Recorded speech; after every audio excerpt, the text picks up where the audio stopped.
Alright, y'all, this is video number 2. Actually, number 3, but the other one was a couple videos, so I'm gonna address the topic on suicide prevention, like I said in last video. That's a shitty one. Okay. Let me start by saying that when people say you are not alone, you're not. You know, I've been there. I've done that. You know, clearly I realized that there's people out there that really give a shit. And this isn't no laughing matter. Like I understand what y'all are going through. Like, my dad was an alcoholic. My mom was a druggie. My stepmom came into my life when I was like 9. And she's been a mother figure ever since then. The fuck? Like, my parents were on the verge of... Oh my god, I fucking hate this camera. My parents were on the verge of getting a divorce just recently, and I think they realized that even though we're all grown up, that they should just stay together. Like, it would tear us all apart. Sorry if my camera's shaking, because it's just being a bitch right now. But anyways, my dad used to be at the bar from like 7 in the morning till like 5 at night, and he'd come home, you know, after drinking liquor and whatever the fuck he drank, but he'd gang up on me and my sister, always telling me that I was fat, that I was a waste of sperm, I would never amount to anything.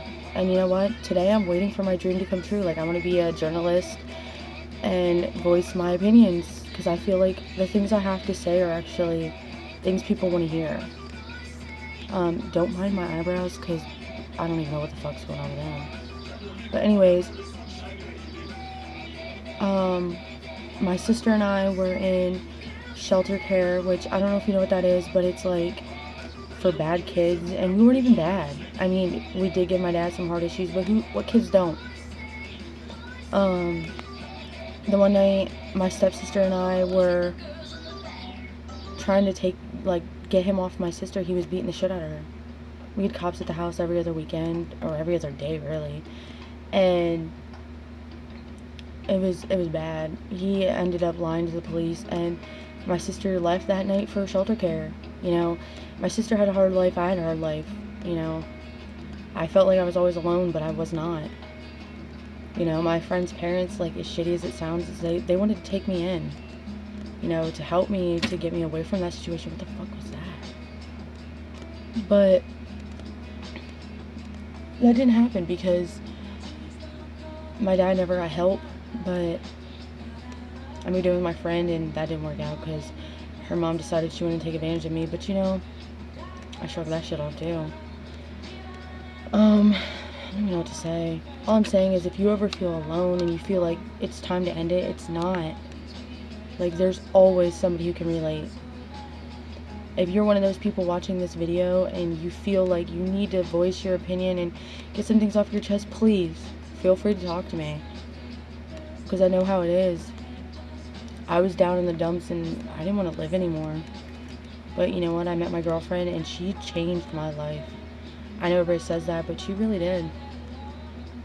I still go through my spouts of depression, but she puts up with it.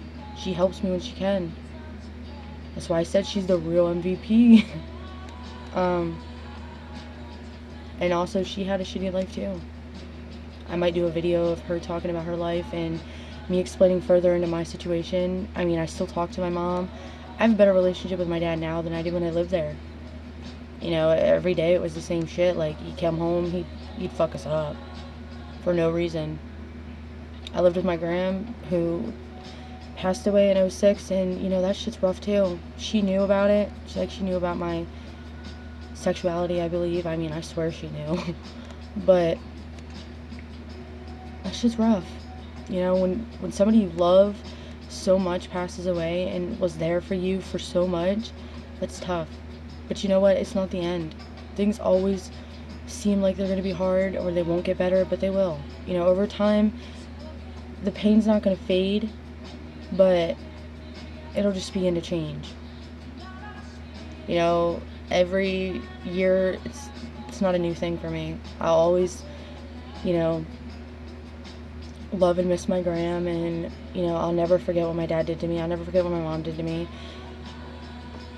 You just gotta grow from it. I'll never be an alcoholic. I'll never be a druggie. You know, I went through my spouts where I did shit like that. That was not a good place for me. Like, I almost died.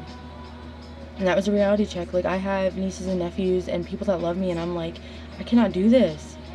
Like, why would I want to, you know, throw my life away when they need me? And I need them. So if you're ever feeling alone and you see this video and you want to talk, I'm always, my messages, my whatever is always open. So, much love. Just remember, there's always somebody who can relate.